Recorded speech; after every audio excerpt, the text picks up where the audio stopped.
Oh, this is live right across the street from my house. Freaking power line just went down. Tried my little water hose, but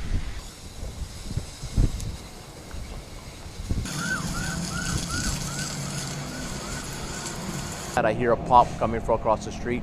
As soon as I hear the pop, all I heard is like electrical, like bzzz, going on the ground there. Look, there's the power line right there. And shortly after, thing was just arcing away on the ground, landed right in dry grass, so sparks, and then there was a fire.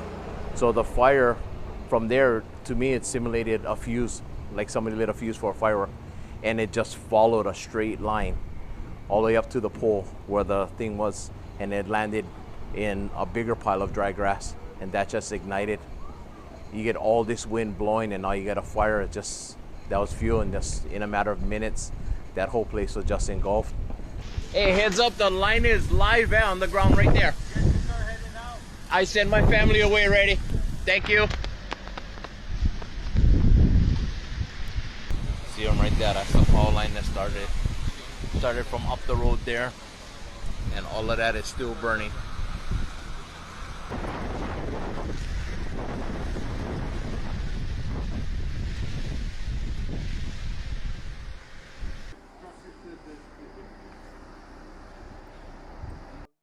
The coral and lava and concrete buildings. Lots of artifacts. I think